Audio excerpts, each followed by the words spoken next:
예수님께서 예루살렘에 가신다라는 뜻은 이제 그곳에서 죽음을 맞이하시고 부활하실 때가 가까이 왔다라는 뜻이기도 합니다. 9장 31절 때에 이런 말씀을 이미 하셨어요. 제자들에게 자신이 이제 곧 별세할 거다라는 것에 대해서 말씀하셨고요. 여기서의 별세라는 단어는 헬라어로 엑소더스라고 합니다.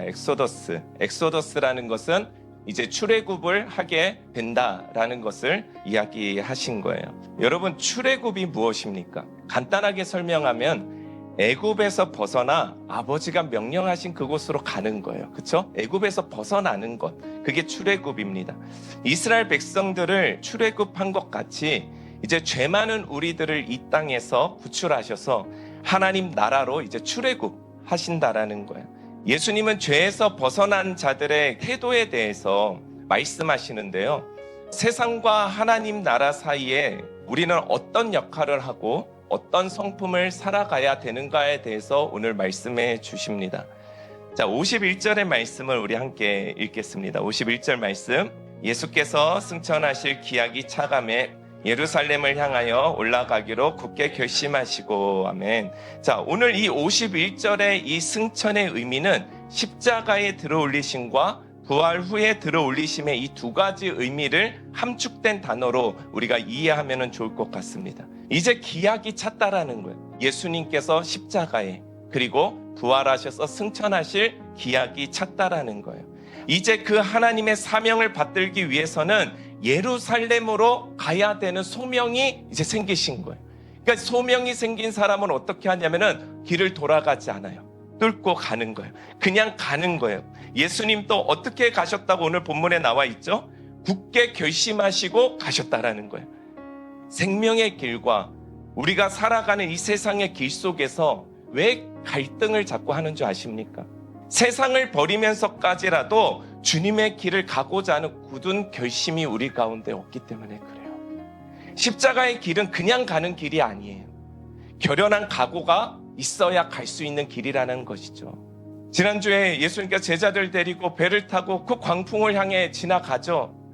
언제든 우리에게 광풍은 올 수 있는 거예요. 풍랑은 언제든지 올 수 있는 거예요. 그러나 주님이 뭐라고 말씀하십니까? 디아에코마이, 영어로는 go through, 관통하라, 나아가라, 내가 너희와 함께 할 것이다. 지금 예수님은 사마리아 땅을 이제 지나가셔야 돼요. 관통하셔야 돼요. 유대 사람들이었으면 절대 안 갈 땅이죠. 사마리아 땅은 절대 통과하지 않습니다.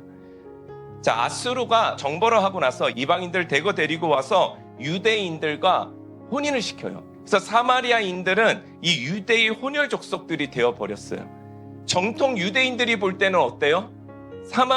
사마리아인들은 사람으로 쳐주지도 않는 거예요.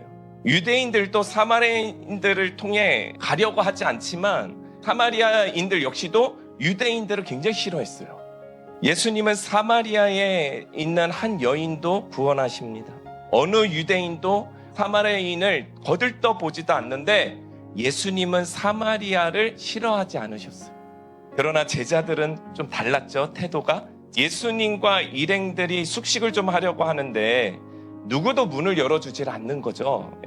야고보와 요한은 성경에서도 잘 알려져 있지만 굉장히 불같은 성격이었다고 나옵니다. 그러니 이들이 예수님께 말하는 거야. 이제 열이 확 받아버리니까 우리가 불을 명하여 하늘로부터 내려 저들을 멸하라 하니까 능력 있는 사람 옆에 살면 자꾸 착각을 합니다. 그 능력이 자기 능력인 줄 알아요. 그게 예수님의 능력이지 자기들의 능력입니까? 우리도 여러분 착각하지 말아야 되는 게 있어요. 내 남편이 신앙이 좋고 내 아내가 신앙이 좋으면 그게 내 신앙인 줄 알아요. 자식들도 마찬가지예요. 자식이 잘 되면 그게 내 영광인 줄 알아요. 각자예요, 각자. 우리는 가족이라고 연합한 지체들이지 엄마의 구원이 나의 구원이 될 수는 없는 것이죠. 특히 유명한 교회를 다닐 때 되게 조심해야 됩니다. 어느 이름을 댈 만한 교회 다니면 그게 내 삶인 것처럼. 각자죠, 각자. 근데 야고보와 요한의 태도가 딱 그런 거예요. 저들에게 불을 내려서 싹 쓸어버릴까요? 예수님께서 이들을 볼 때 어떤 마음이 드셨을까? 어이가 없었을 것 같아요. 어이가 없었을 것 같아요. 결국 예수님은 야고보와 요한을 그 자리에서 꾸짖으세요. 예수님이 오신 것은 심판이 아니요 구원을 이루기 위해서 오셨다는 것을 제자들에게 수없이 얘기했지만 깨닫지 못하는 거예요. 사랑하는 여러분, 구원과 상관없는 일들에 너무 분노하지 마십시오. 자신의 생각과 세상이 다르게 돌아간다고 해서 이들처럼 너무 분노하지 마십시오. 예수님이 우리에게 말씀하셨잖아요. 사람들이 너희를 욕하고 거짓으로 너희를 거슬러 모든 악한 말을 할 때에 너희에게는 복이 있나니 기뻐하고 즐거워하라. 하늘에서 상급이 너희에게 큼이라. 복음은 싸워서 논쟁한다고 해서 이겼다고 해서 그가 예수를 믿습니까? 아니죠. 복음은 진정성이죠. 사랑이고 희생이죠. 더 많이 져줘야 하죠. 때론 내가 죽어야 그가 살기도 하는 게 복음인 것이죠. 우리를 거절하는 자들이 있어도 우리는 어떻게 해요? 환대해야 되는 것이죠. 다투는 것이 아니라 그 마을에서 환영받지 못하면 그냥 다른 마을로 가면 되는 거예요.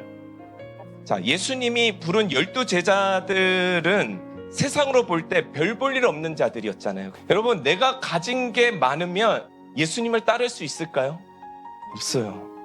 인생에 왜 근심이 오는 줄 아십니까? 결국 소유에서 우리가 자유롭지 못하기 때문에 오는 거예요. 부자 청년은 물질의 소유가 있었죠. 그래서 그것을 가난한 자들에게 다 나눠주고 나를 따르라는 그 예수님의 말씀에 결국 근심하며 떠나가요. 출애굽이 무엇입니까? 하나님을 따라 살아가는 삶이잖아요. 본토 아비집을 떠나는 거잖아요. 낮에는 구름 기둥을 따르고 밤에는 불 기둥을 따라 살아가는 삶이잖아요. 누가 불 기둥과 구름 기둥을 따르며 살아갈 수 있는 걸까요? 자신이 머물 장소와 자신이 생각하는 방향과 자신이 생각하는 시간을 내려놓은 자만이 하나님이 허락하신 구름 기둥과 불 기둥을 따라갈 수 있다는 거예요. 인생을 우리는 광야라고 말해요. 종잡을 수 없는 곳이 광야입니다. 구름 기둥과 불 기둥이 아니고서야 우리가 어디로 갈지, 어디에 머물러야 할지 알 수 있는 자들이 아니라는 것이죠. 그것을 우리가 스스로 인정하는 것이죠. 인생의 여정도요, 광야의 여정과 크게 다르지 않다라는 거예요. 하나님의 뜻대로 사는 자야만이 진정한 출애굽을 경험하게 된다라는 것을 성경에서 지속적으로 구약을 통해서도 예수님을 통해서도 우리에게 말씀해 주고 계시는 거예요. 여러분, 너무 인생을 철두철미하게 살지 마십시오. 너무 철두철미해도 예수님을 못 따라가요. 우리가 계획한 시간 속에 하나님을 초청하는 것이 아니라 우리가 하나님의 시간 속에 들어가 살아가는 것이 진정한 출애굽이라고 말씀하고 계시는 거예요. 작년에 우리 청년들과 12시간 동안 이 공간에서 자유롭게 그냥 하나님 앞에 말씀 듣고 기도하는 시간을 가졌어요. 그런 기도회를 해보는 이유도 마찬가지예요. 우리의 시간대로 기도하지 말고 하나님의 시간 가운데로 들어가서 기도 하나 붙들고 몇 시간씩 한 번씩 실험해보고 부르짖어보는 그 연습이 바쁜 현대인들에게 얼마나 필요한 훈련인지 모릅니다. 우리 심플교회는 우리의 예배 스케줄에 하나님을 끄집어 넣지 않는 그런 교회가 되었으면 좋겠어요. 유대인들에게 장례는요, 한국 사회에서의 장례보다 굉장히 중요하게 여겼습니다. 그리고 다른 사람 장례식도 아니고 아버지의 장례식을 이야기해요. 그러니까 그 장례식을 안 간다라는 것은 정말 말이 되지가 않는 것이죠. 그래서 그가 예수님께 아버지 장례식을 가겠다라고 이야기를 해요. 근데 예수님이 뭐라고 말씀하시냐면은 죽은 자들로 죽은 자들을 장사하게 하고 너는 하나님 나라를 전파하라는 거예요. 인간은 두 종류가 있죠. 이미 죽은 자와 죽어가는 자들. 우리는 죽어가는 자들이지만 예수님으로 인해서 영원한 생명을 얻은 자들이잖아요. 그래서 우리는 믿지 않는 자들, 죽음이 끝인 자들에게 죽음은 허상이라는 것을 당당하게 외쳐 전도하고 전파해야 하는 일이 훨씬 더 중요하다라는 거예요. 이게 이 땅을 살아가는 성도들의 제1소명이 전도가 되어야 된다라는 겁니다. 그러니까 한마디로 이 말씀은 죽음이 끝이라 믿는 자들에게 장례를 그냥 맡기고 죽어가는 자들을 위해 나아가 그들에게 진정한 그리스도의 생명을 전하는 일들에 지체하지 말라라는 거예요. 때가 갖고 왔다라는 거예요. 그러니까 예수님의 요지는 가지 마라가 아니라 그것보다 더 급한 일이 있다라는 것을 말씀하시는 거예요. 세 번째 사람도 예수님을 따라가겠다고 말합니다. 그러나 잠깐 가족들에게 작별 인사 정도는 할 수 있잖아요. 그래서 인사를 하고 오겠다는 거예요. 그랬더니 주님이 손에 쟁기를 잡고 뒤를 돌아보는 자는 하나님 나라에 합당하지 않다라고 이야기를 해요. 쟁기를 끄는데 뒤를 돌아보면은 뒤에 길이 삐뚤빼뚤해진다라는 거예요. 그러니까 쓸모가 없어지는 거예요. 다시 해야 되는 거예요. 그래서 뒤돌아보지 말라라는 예를 하신 거예요. 예수님이 하시고 싶었던 말씀 뭐냐면 이것이 너희들이 살아가야 할 신앙이다라는 거예요. 뒤돌아보지 않는, 앞을 향해 걸어가는 것, 표대를 향해 걸어가는 것. 이미 내가 너희에게 이르지 않았느냐? 내가 너희에게 다시 올 거라는 것. 그 표대를 향해 걸어가는 성도, 그 삶이 신앙이다. 지금 우리는 출애굽 중이죠. 애굽을 바라보는 삶은 참 신앙이 아닙니다. 우리가 바라봐야 할 것은 구름기둥과 불기둥인 거예요. 하나님을 의지하고 하나님이 명하신 그것을 향해 당당히 지체하지 말고 주저하지 않고 심히 담대하여 그 길을 걸어가야 하는 것이죠. 우리는 주와 함께 쟁기를 잡은 자들입니다. 쟁기를 잡은 자들은 주님과 함께 미래를 향해 꿈꾸고 소망하며 살아가야 합니다. 지금은 보이지 않는 실상 속에 있다 할지라도 곧 보이는 증거로 우리의 삶에 나타내실 것입니다. 그래서 우리는 준비되어야 합니다. 뒤돌아보지 말고 우리가 용서할 것들이 있으면 용서하고, 그리고 좀 더 전진적으로 어떤 상황과 문제가 우리에게 다가온다 할지라도 지체하지 말고, 우리도 예수님께서 말씀하셨던 걸 go through, 그냥 지나가라. 내가 너와 함께 할 것이다. 그 다음의 스토리는 하나님께서 우리에게 써주시는 이야기가 될 것입니다. 그래서 주님과 함께 우리 한 주도 앞으로의 모든 일생 가운데 더욱 전진해가는 저와 여러분들 되시길 주님의 이름으로 축원합니다.